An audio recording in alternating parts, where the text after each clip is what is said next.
एक सोसाइटी है, चाहे वो कोई भी है, चाहे हमारी है चाहे कोई भी है, उसकी जो बेसिक फाउंडेशन है दैट इज एजुकेशन। हाँ।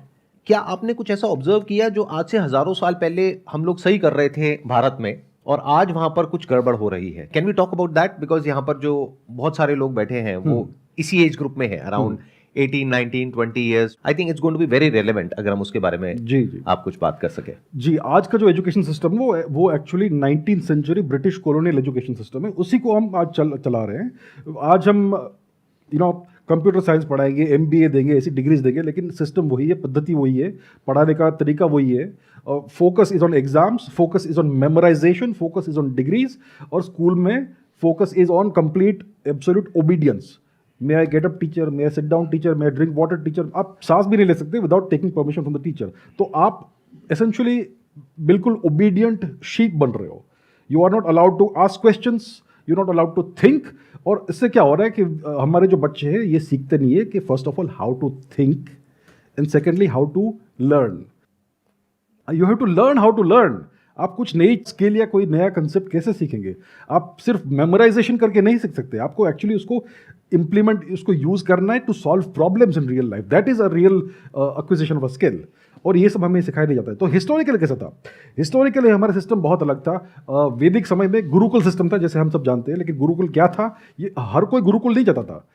हमारा एक्चुअल जो एजुकेशन सिस्टम था, it was centred around temples. हमारे पूरे सिविलाइजेशन में, पूरे सब कॉन्टिनेंट में हर जगह टेम्पल्स होते थे। सो टेम्पल्स जो थे, मंदिर जो थे, they were the centres of our education system. और हर मंदिर, जो छोटा मंदिर होता था, वो लोकल जो बच्चे होते थे आजू बाजू के, उनको बेसिक एजुकेशन देता था, लाइक काखा गाघा ये सब, और बेसिक गणित, मैथमेटिक्स। फिर बड़े टेम्पल होते थे जहाँ पर मोर एडवांस एजुकेशन मिलता था, और फिर कुछ बड़े बड़े विश्वविद्यालय हुआ करते थे, तक्षशिला, नालंदा, हमने सुना है इनके बारे में, जहाँ पर best education in the entire world मिलता था। और दुनिया भर से लोग आते थे, ग्रीस, यूनान से आते थे, चाइना से आते थे, चीन, शुआनजांग एक्सेट्रा, सेंट्रल एशिया से स्कीथियंस आते थे।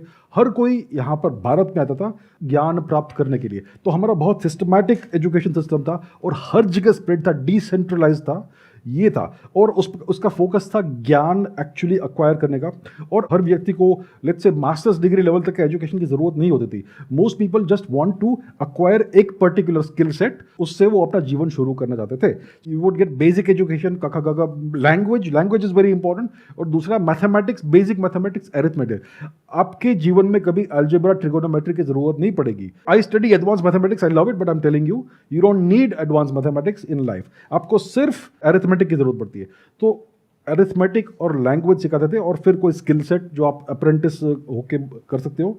तो टिपिकली जो यंग लोग थे, वो 14, 15, 16 साल के उम्र तक एक्चुअली काम करना शुरू करते थे as part timers, and then eventually they would go into family business and all. ये बहुत हजारों वर्षों से चलता आ रहा था ये सिस्टम। तो हमारा सिस्टम ये था। और कुछ लोग, मे बी 1%, 2% को विश्वविद्यालयों में एंट्रेंस मिलता था, only on the basis of ability and merit. और जो हमारा एजुकेशन सिस्टम था वो पूरा फ्री था। It was always subsidised by the Kings, by the kingdoms, emperors and state. कभी भी आपको 1 रुपए का फीस देना नहीं पड़ता था। ऐसा नहीं था कि आपको मंथली रिकरिंग गुरु दक्षिणा देनी होगी, और आप अगर 1 साल की देंगे तो आपको 10% ऑफ मिलेगा। It was not like that. It was completely free. It was all given by the Kings. तो ये इन अ नटशेल हमारा एंशिएंट एजुकेशन सिस्टम था। It was focused on actual education. आप सचमुच कुछ सीखते थे, आप रियल वर्ल्ड स्किल्स एक्वायर करते थे, जिससे आप रियल वर्ल्ड प्रॉब्लम्स को सॉल्व कर सको। आज का एजुकेशन सिस्टम है, आप बैचलर्स डिग्री या मास्टर्स डिग्री लेकर निकलेंगे, you are clueless. Unfortunately situation ये है आज। आप अगर कंप्यूटर साइंस डिग्री लेंगे तो आप में उसको एसेज लिखना पड़ता है एग्जाम में। These are problems. अभी थोड़ा बहुत सॉल्व हो रहा है, I am not saying everything is bad, but we have a long way to go. तो education system is the foundation of any civilisation, और इसे हमें रिफॉर्म करने की बहुत आवश्यकता है। अभी कुछ रिफॉर्म्स हो रहे हैं, but I think it's not enough. और उस टाइम पे ऐसा क्या था जो आज से बिल्कुल अलग था, इन द सेंस कि उस टाइम पे भी एक गुरु होते थे गुरुकुल में या टेम्पल में, और शिष्य होते थे। आज भी ऐसे ही होता है। आज एक टीचर है और क्लास में स्टूडेंट्स हैं। जी, जी, जी। तो एग्जैक्टली क्या डिफरेंस था जिसके बेस पे हम ये कह सकते हैं कि उस टाइम का जो एजुकेशन हमारा सिस्टम था वो आज के सिस्टम से बेटर था? पहली बात है, इट वॉज कम्प्लीटली फ्री। तो जो गुरु होते थे या जो शिक्षक होते थे, उनका जो सैलरी होता है लेट्स से, और उनका जो टेम्पल का अपकीप का जो भी पैसा है, या फिर जो भी college what ever it is, वो सब वहाँ के जो लोकल राजा होते थे वो देते थे। So there was no pressure of money on the guru. So वो स्टूडेंट को एज अ रिसोर्स नहीं देखते थे। As a resource to be exploited नहीं देखते थे। और दूसरी बात होती थी कि जो आपका जो कोई गुरु है वो आपके जीवन भर के गुरु है। ऐसा नहीं कि अभी आपने इस आपने 2 साल के लिए स्टडी कर लिया, अब उनको पेमेंट नहीं दे रहे हो, सो आपके गुरु आपके टीचर नहीं रहे। ये एक बार आपके गुरु हुए तो लाइफ लॉन्ग गुरु होते थे, ये लाइफ लॉन्ग रिलेशनशिप होती थी।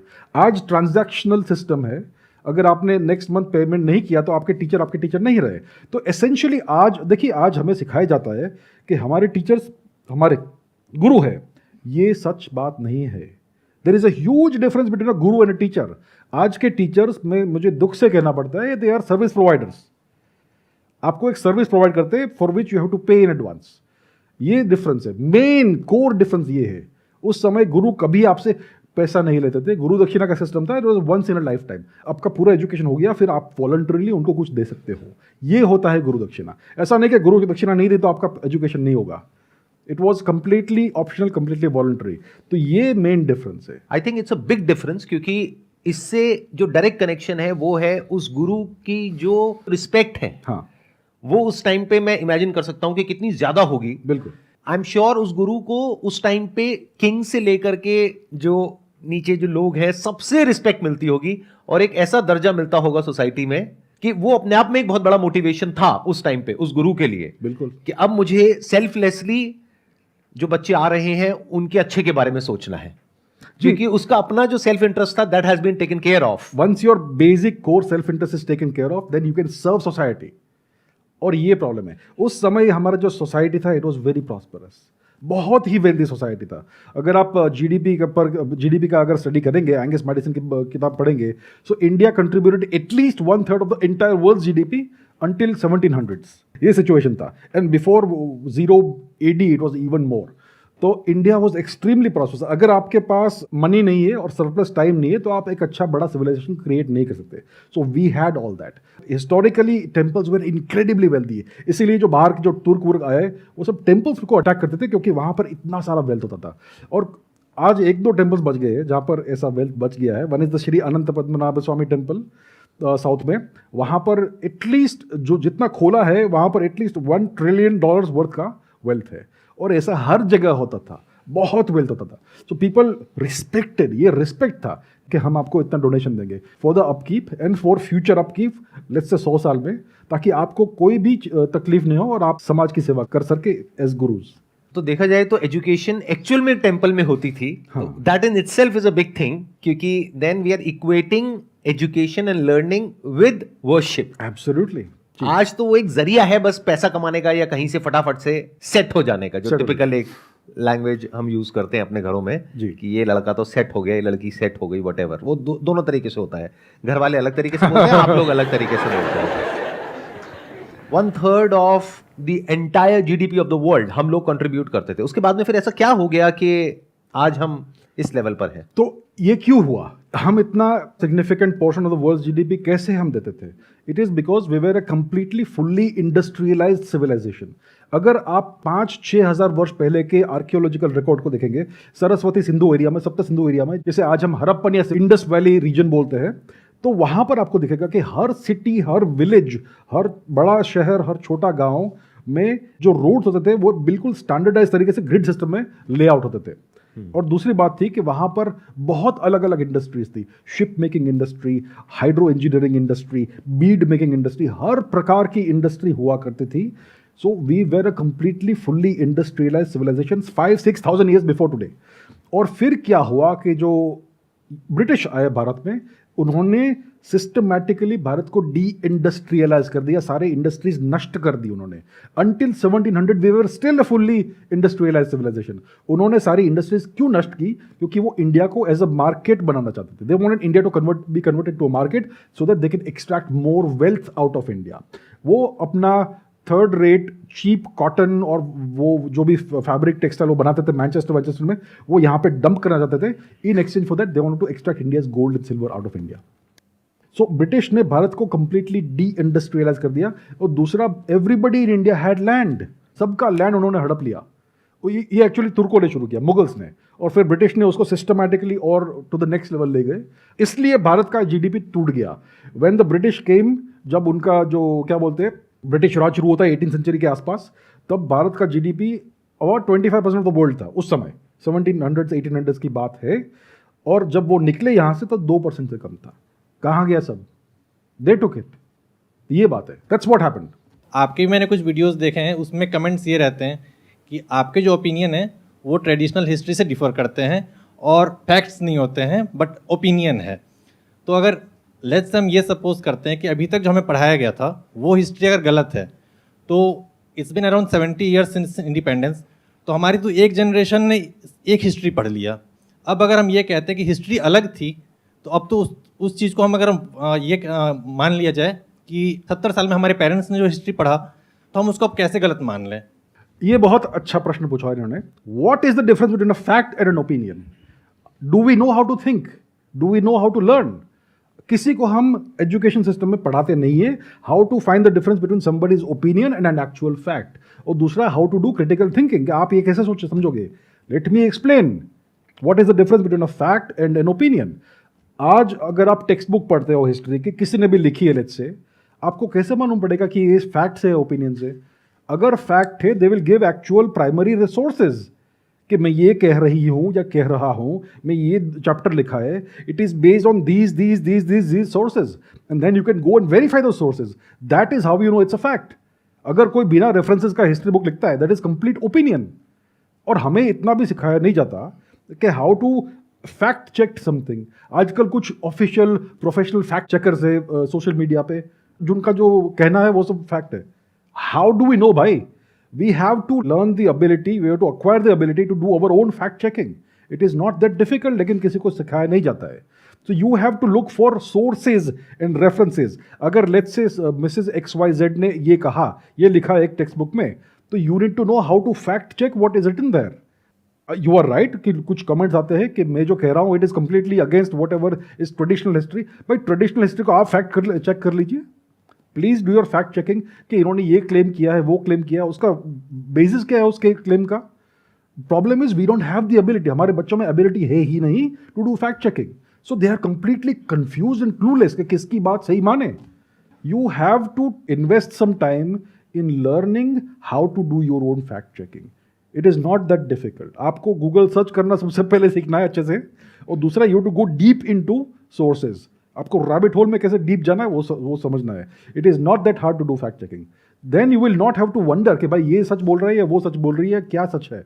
You will know after half an hour two or let's say 1 day of research, आपको सब समझ में आ जाएगा। अब यहाँ पे मेरा एक क्वेश्चन है कि आप कह रहे हैं कि फैक्ट चेकिंग के लिए हमको क्या करना पड़ेगा कि अलग अलग रिसोर्सेज से जा करके देखना पड़ेगा, उसको वेरीफाई करना पड़ेगा कि अगर ये बात लिखी गई है तो ये इसका सोर्स क्या है, कहां से आ रहा है। जी। मान लो उसका जो सोर्स है वो ये 2 बुक्स हैं जहां से आ रही है, उनका अब source वो क्या 2 है? बुक्स हैं, उसका सोर्स क्या है? Exactly, go deep. वही तो कह रहा हूँ, go deep into the rabbit hole, go to the primary sources कि भाई राजा चंद्रगुप्त के समय का ये इंस्क्रिप्शन है, that is the original source, that is the primary source. So you have क्या टू वो अवेलेबल है हमारे पास में? अगर अवेलेबल नहीं है तो there is no, then that's an opinion, that's just opinions. अगर कोई चीज अवेलेबल नहीं है उसके बारे में आप बोल रहे हो, that is conjecture, that is speculation, that could be opinion, that could be right और रॉन्ग। लेकिन अगर कोई हार्ड एविडेंस है, आर्कियोलॉजिकल एविडेंस कि भाई इस जगह पर ये इंस्क्रिप्शन है इस डेट का, तो दैट इज हार्ड स्टोन, उसको आप चेंज नहीं कर सकते। और दूसरी बात है कि कुछ जगह पर primary sources or literary evidence कि उस समय के लेट्स से किसी हिस्टोरियन ने लिखा है कि ये हुआ, दैट इज हार्ड एविडेंस। या फिर आर्कियोलॉजिकल एविडेंस कि भाई ये लोग कहते हैं कि सरस्वती नदी नहीं थी, आज आपको सैटेलाइट इमेज दिखेगी, आज आपको बहुत सारे नेचर पेपर्स मिलेंगे, ये सब प्राइमरी एविडेंस है। So we have to look for the primary sources and hard scientific and incontrovertible evidence. उसके बेसिस के ऊपर आपको अपने ओपिनियंस बेस करने हैं, not on the basis of somebody's words and pronouncements. तो आपको ये एबिलिटी अक्वायर करनी है, how to do the fact checking and go deep into it to the very source. मेरा क्वेश्चन आपसे है कि जैसे आपने बोला कि पहले के ज़माने में गुरुकुल सिस्टम था, बट सर उस गुरुकुल सिस्टम में certain section of society was not allowed to enter. How do you know? Sir मतलब सर्टेन सेक्शन जैसे कि some lower caste, how do you know this? आप ये क्लेम कर रही हो, how do, what is the basis of the claim? Primary source क्या है? सर जैसे हमने देखा है कि एक सेक्शन है सोसाइटी का जो आज तक एजुकेशन की फील्ड में आज तक उसको मतलब वो एक सेक्शन से पीछे है। जैसे कि आप देखेंगे एक सर्टेन कैटेगरी की कट ऑफ जनरल से लो ही जाती है। उसका रीज़न ये है कि उन्हें मतलब पहले से ही उस फील्ड एजुकेशन की फील्ड में आगे नहीं बढ़ने दिया गया। ये आपको कैसे मालूम कि पहले से ऐसा है? पहले के ज़माने में ऐसे आप बोल रहे हैं सब कुछ सही था, बिल्कुल ठीक था, एकदम से अंग्रेज़ों के आने पे ख़राब हो गया। बट मुझे नहीं लगता ऐसा है, क्योंकि पहले भी बहुत सारी कमियां थी जिसकी वजह से अंग्रेज़ आए और उन्होंने देखा कि ये कमियां हैं, इसलिए वो अटैक कर पाए, इसलिए वो इतना नुकसान कर पाए हमें। जी, अब आप अपना ओपिनियन दे रही है कि कुछ कमियां थी भारत की सोसाइटी में। आप मुझे कोई भी सोसाइटी किसी भी समय की दिखाओ जहां पे कोई कमी नहीं है, लेकिन हम अपना ही देखते कि हमारे में ये इंफीरियोरिटी कॉम्प्लेक्स बहुत डीप रूटेड है, और ये एजुकेशन सिस्टम चाहता है कि हम में सारी कमियां हैं दुनिया भर की। मैं आपको एक रेफरेंस देता हूँ। धर्मपाल जी थे एक हिस्टोरियन और स्टेटिस्टिशियन जिन्होंने ब्रिटिश डेटा को कंपाइल किया। जब ब्रिटिश ने अपना एजुकेशन सिस्टम इंपोज किया भारत में 19th सेंचुरी में, उसके पहले उन्होंने बहुत सिस्टमैटिक सर्वे किया था सारे इंडियन टेम्पल स्कूल्स का और सारे इंडियन स्कूल्स का। तो उनके स्टेटिस्टिक्स अवेलेबल है जो ब्रिटिश नहीं कंपाइल किए, हमने नहीं कंपाइल किए। उनका मैं स्टेटिस्टिक्स आपको बोलता हूँ, read that, it's a multi volume book, the beautiful tree by Dharampal. उसमें क्या मिलता है आपको? Boys and girls equally got education in all the Indian schools. The medium of education was Sanskrit. हमारा संस्कृत मीडियम में एजुकेशन होता था पूरे भारत भर में, उसको खत्म कर दिया उन्होंने। They cut us off from our civilisational language. दूसरी बात, every single so called caste, आज उन्होंने ब्रिटिश ने 4 कैटेगरीज बना दी कास्ट की। हमारे में तो जाति वर्ण का सिस्टम था, बहुत सारी जातियां थी, बहुत सारे वर्ण थे, उन्होंने उसको 4 में डिवाइड कर दिया, उसको ऑफिशियल कर दिया। तो every single so called caste, उसके बच्चों को एजुकेशन मिलता था। वो ये ब्रिटिश ही डेटा है, हमने नहीं इन्वेंट किया वो data, this is British data. So if you look at the actual facts, I would encourage you to read the beautiful tree by Dharampal ji. उसको पढ़िए, आप स्वयं देखिए क्या एक्चुअल फैक्ट्स थे। मुझे पता नहीं किसने क्या कहा, किस पॉलिटिशियन ने कौन सा भाषण दिया और क्या लिखा उन्होंने, आई डोंट नो। मैंने सबके सारे पॉलिटिशियंस के लाइफ स्टोरीज नहीं पढ़े, but I can assure you if you look at the primary evidence जो ब्रिटिश स्टैटिस्टिक्स और डेटा के ऊपर बेस्ड है, ये सारी चीज़ें उड़ जाती है। Boys and girls equally got the education, there are more girls than boys, more girls than boys, and so-called low castes had actually more representation in the education system than so-called high castes. ये सारी myths बनाई गई है जिससे हम ऐसा सोचते हैं कि हमारा कल्चर और हमारा सिविलाइजेशन बैकवर्ड है और ये गोरी चमड़ी वाले हमारा उद्धार करने यहाँ पे आए। So I would, it's a very good question you have raised, please read that book. आप स्वयं देख लीजिए उसमें क्या लिखा है। ये जो पॉइंट इन्होंने रेस किया जी। कि भाई इस तरह की क्लासेस होती थी सोसाइटी में आज से हजारों साल पहले, ये इनका ओपिनियन है, इनके पास में अभी कोई फैक्ट नहीं है। You don't have a fact for that, right? तो अभी आपने बताया कि ये एक बुक है धर्मपाल जी की जिससे कि हम वेरीफाई कर सकते हैं। Are there any other sources या एनी अदर आर्कियोलॉजिकल स्टडीज या रिसर्च जिसके बेस पे हम ये कह सकें कि इस तरह से कोई भी डिस्क्रिमिनेशन नहीं था आज से हजारों साल पहले? प्रॉब्लम बताने क्या है कि हमारे पास यूनिवर्सिटीज थी, उसमें लाइब्रेरीज थी, उन सबको नष्ट कर दिया गया, उन सबको जला दिया गया। तो हमारे पास आज बहुत कम पुराना एविडेंस है, रिटन एविडेंस, सब कुछ जला दिया। नालंदा को जलाया उन्होंने, कुछ महीने तक वो लाइब्रेरी जली थी। सोचिए कितने हिस्टोरिकल रिकॉर्ड्स जल गए। सो अनफॉर्चुनेटली क्या हुआ, they destroyed all over written history, most of our written history. और फिर वो यहाँ पे आए ब्रिटिश, उन्होंने कहा कि आप तो भाई ओरल हिस्ट्री रखते हो, आप तो कुछ लिखते ही नहीं हो, you have no sense of history, so we will write your history. उन्होंने अपने पर्सपेक्टिव से हिस्ट्री लिख दी हमारी, और उसको आज भी हम पढ़ाते हैं, जिसमें उन्होंने अपने आप को ग्लोरीफाई किया। एग्जैक्टली। देखिए, अगर आपको किसी कंट्री को इन्वेड करना है, कॉन्कर करना है और उसको डिस्ट्रॉय करना है, तो आपको उसका जस्टिफिकेशन तो देना पड़ेगा कि ये बहुत बुरे थे, इसलिए हम आए और हमने उनका उद्धार किया। तो उन्होंने इस प्रकार से हिस्ट्री लिखी है हमारी, और ये बात है। So that is why we are so deeply mentally colonized. हमने इतना इंफीरियरिटी कॉम्प्लेक्स है कि हम बहुत बुरे थे। हमारे टीचर हमें ये सिखाते हैं, हमारी टेक्स्ट बुक हमें ये सिखाती है। तो इनका प्रश्न बहुत लॉजिकल है उस पर्सपेक्टिव से, because this is what we are taught, क्योंकि this is what is written in the books. Exactly, right. Obviously we will feel this way, and those books are compiled by the Britishers for their own British books, own agenda, right? Exactly. क्योंकि जब तक वो किसी की सोच को capture नहीं करेंगे तब तक लोगों को कैप्चर नहीं कर सकते। जब मास्टर चला गया, लेकिन उसका गुलाम अभी भी उसको अपने आप को विप कर रहा है, मास्टर का जॉब हो गया। We are still whipping ourselves, we are still chaining ourselves without the colonizer being here. We are still mentally colonized, और हमारा एजुकेशन सिस्टम उस मेंटल कॉलोनाइजेशन को परपेचुएट करता है, generation after generation after generation. ये problem है। जैसे हम बचपन से ही महाभारत देखते आ रहे हैं, पढ़ते आ रहे हैं, तो उसमें वो एक कर्ण के लिए है कि मतलब उसको एजुकेशन से मतलब वंचित रखा गया। हाँ, आपका क्या टेक है उसमें कि वो क्या वो मिथ है जो हम पढ़ते आ रहे हैं? किसी भी सोसाइटी में क्लासेस होते हैं, डिविजन्स होते हैं। There is no such thing as equality in society. आप रोमन सोसाइटी को देखिए, ग्रीक सोसाइटी को ग्रीक सोसाइटी में हमें कहते हैं कि डेमोक्रेसी था। आपको पता है ग्रीक सोसाइटी का डेमोक्रेसी कैसा था? First of all, only males could vote. Secondly, only rich males could vote, prosperous males. और उस सोसाइटी में स्लेव्स भी थे। भाई किसी सोसाइटी में अगर आप स्लेव्स रखते हो तो उसको आप डेमोक्रेसी कैसे कहेंगे? लेकिन हमें पढ़ाते हैं कि ग्रीस वाज अ डेमोक्रेसी।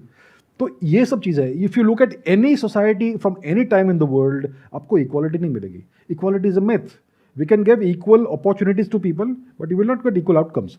तो Karna was not a prince. अगर आप let's say 19th century England में जाओ, ठीक है, वहाँ पर प्रिंसेस को एजुकेशन मिल रहा है from a top class teacher, और कोई भाई फार्मर का बेटा आके कहेगा कि मुझे भी वही एजुकेशन दो, मार के भगाएंगे उसको। This is how it is. एक रॉयल टीचर हर किसी को एजुकेशन नहीं देगा। So you can not expect the son of a charioteer to get the education of a prince. There are classes in society, that has always been there, it is still there today, it will always be there in the future. उसमें क्या गलत हुआ?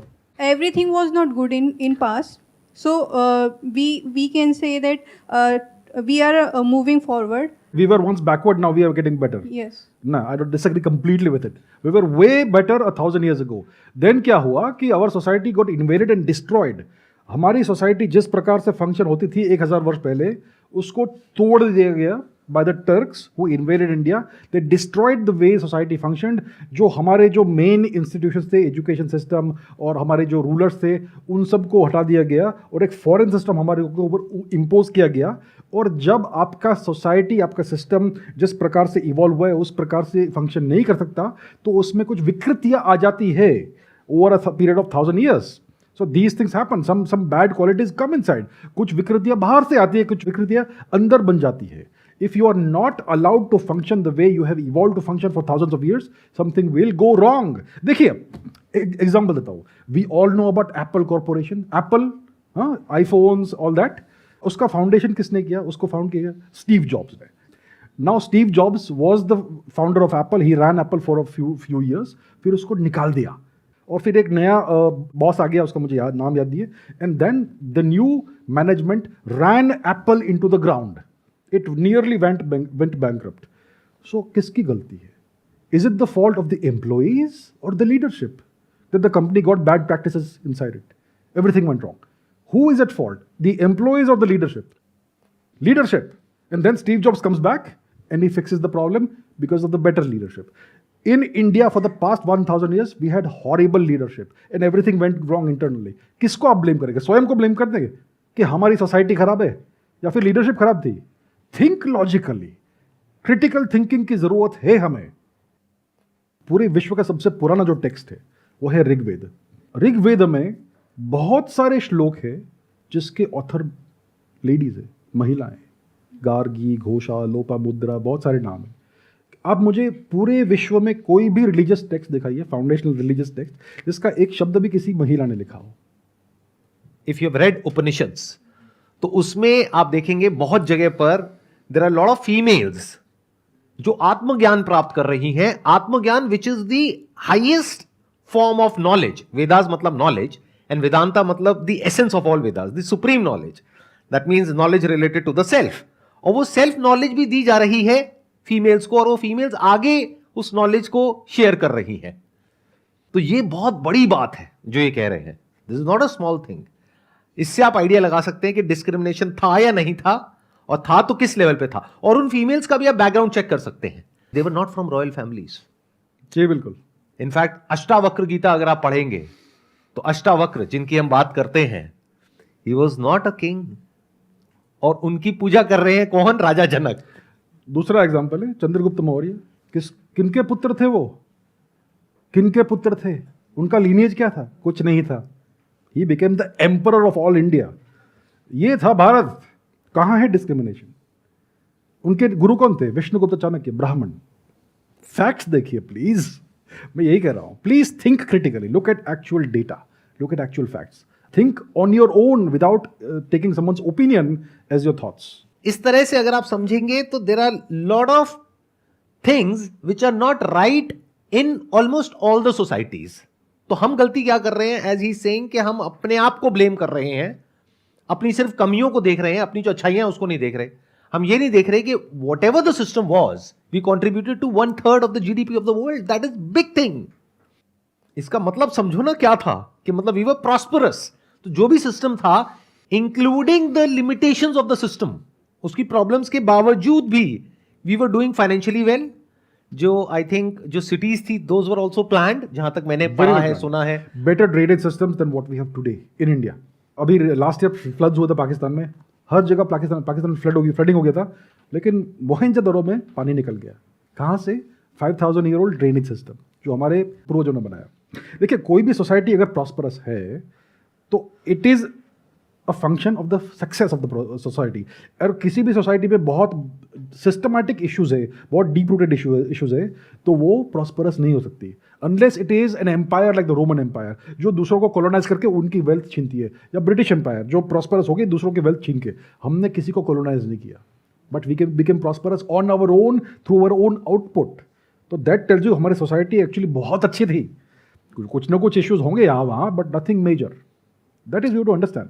और अगर थे भी तो कब नहीं थे? क्या ब्रिटिशर्स के टाइम पे नहीं थे? बट हो सकता है हमको इस तरीके से प्रोग्राम कर दिया गया है कि उस टाइम पे जो कुछ इश्यूज थे उसको इतना हाईलाइट कर दिया है, सिर्फ इश्यूज को. और जो भी अच्छी बातें वो मुझे नहीं पता कहां पर है टेक्स्ट बुक में. एक एग्जांपल है, ब्रिटिश एम्पायर, जहां पर 19th सेंचुरी में the sun never set on the British empire. इतना बड़ा एम्पायर था, ठीक है. आप चार्ल्स डिकन्स की बुक्स पढ़िए. चार्ल्स डिकन्स बहुत ही फेमस 19th सेंचुरी नॉवेलिस्ट था ब्रिटेन का. क्यों फेमस था? क्योंकि वो एक्चुअल लाइफ दिखाता था विविडली. उसके हीरोज को देखिए और उस समय के ब्रिटेन को देखिए, उनके बुक से ही, उनके नॉवल से ही.